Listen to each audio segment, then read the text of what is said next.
Welcome to Subramani. Whenever we think about retirement, especially at a younger age, maybe in their 30s and 40s, normally people tend to concentrate on money, right?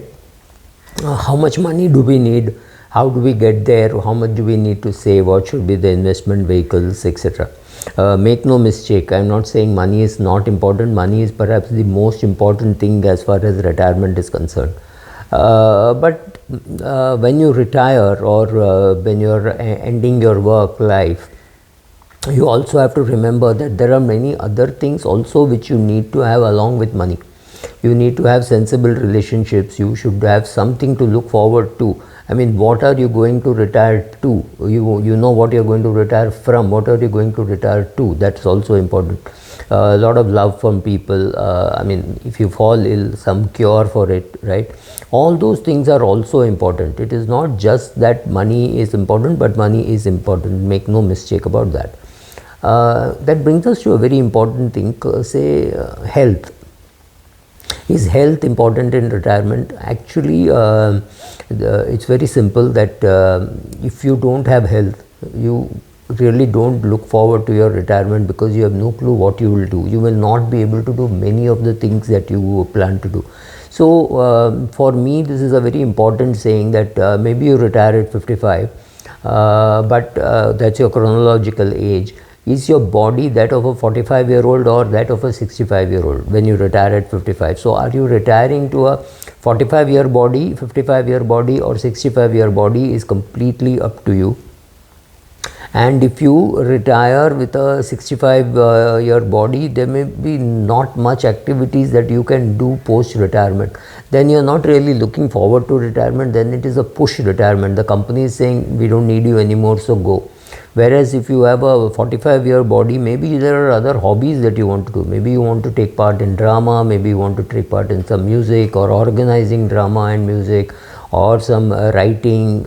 Maybe you want to write copyright, maybe you want to sing, maybe you want to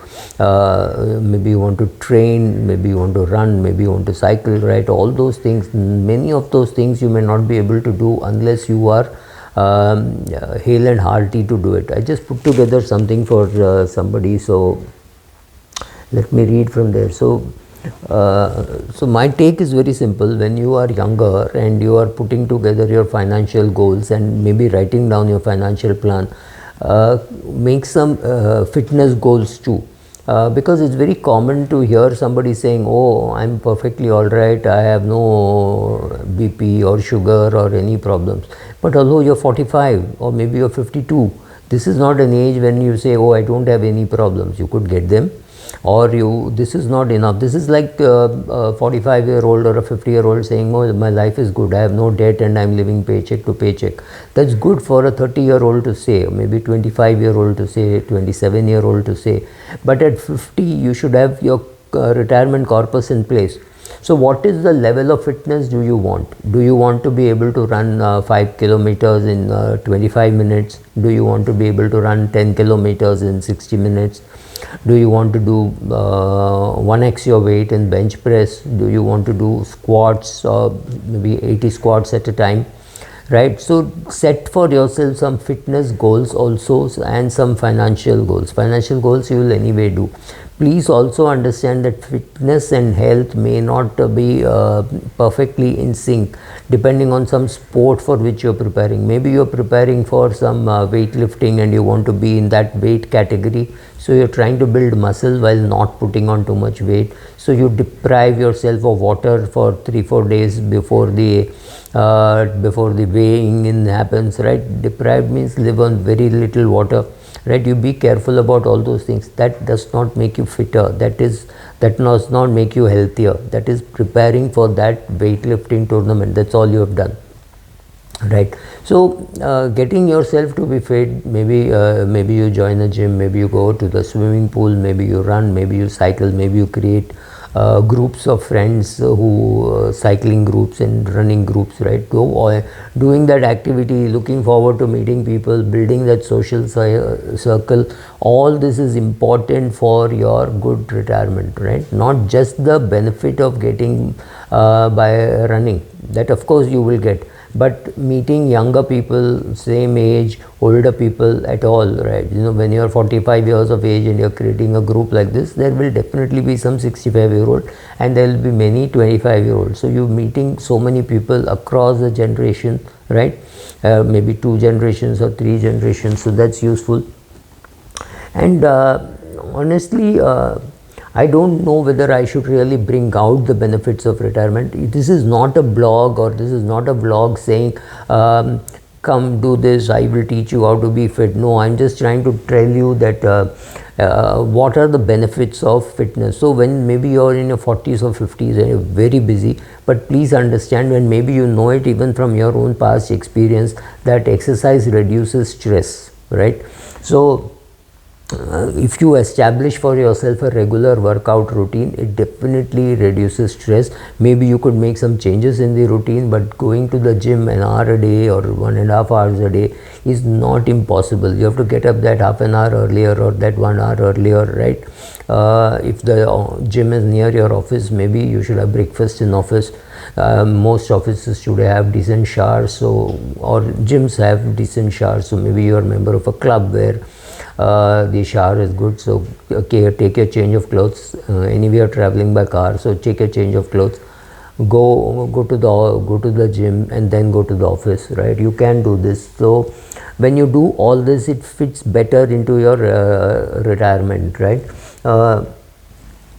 The good thing or the bad thing, I don't know, but tendency for fitter people to live longer, and you are more stable, right? So last week I was walking through a very messy area with a lot of green moss, and I slipped many times, but the ability to stabilize myself without falling comes from the fact that your bones are perhaps in a better shape and you've got better balance. So getting better balance, getting fitter, all these things are useful, so that when you are thinking of going to Europe, you're not wondering, oh my God, last time I went, it was such long walks. Do I still have to walk? Do I still have to lug my luggage, right? Yes, of course you have to lug your luggage. It will be nice, it will be comfortable, but you will have to carry your luggage through the tube, right? Nobody is going to carry it for you. Yes, there is an escalator, but you have to carry the luggage and keep it on the escalator. Maybe you have one haversack and one backpack and maybe two suitcases.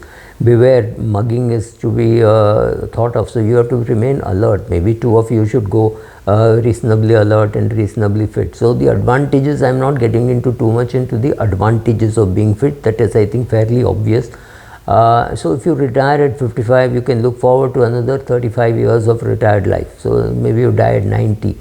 So 35-40 years of retired life if you have to live, and some of it definitely you will be single, or your partner will be single. It's not as though you're going to die on morning and evening types, right? That happens only in movies.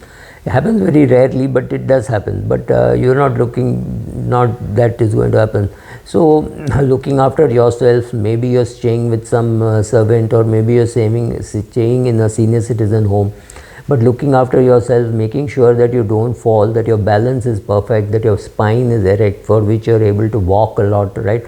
All those things are there. I mean, I'm not getting too much into the benefits of living long. I'm not even saying that. Benefits of living fit till you are alive is something very useful. What are the advantages of being fit? What are the other things that you can do? Well, you can run behind your grandkids, right? It's not going to be very easy when you have a grandkid at 65 and you say, oh my God, it's too exhausting, I cannot run behind a grandkid. So those choices you have, vacation choices you have, trekking choices you have. Even if you go to Tadoba or a Masai Mara, sitting in the jeep for 8-9 hours is a skill that you have developed because of your fitness. So I don't think I need to get into the benefits of being fit, that you already know. Only thing to remember is, along with your financial goals, if you have your fitness goals, especially as you age, I mean when you're 40-45, if you have those things, if you have your hobbies in place, if you have your maybe 2 hours in the gym, or half an hour, 1 hour in the pool, so 3 hours of the day taken care of very healthily. If you can do all those things, your retirement will be far better and much more meaningful than saying, Subra told me I need 3 crores for retirement, I have 27 crores, but I have no health, right? So the worst thing about not being fit is you cannot ask somebody for fitness. Fitness has to be with you. You have to earn it, you have to develop it, you have to keep it. You cannot write to your brother or your coach or somebody and say, I'm very unfit, can you please give me some fitness? That can happen with money, it cannot happen with fitness. Enough reason for you to be fit. Thank you.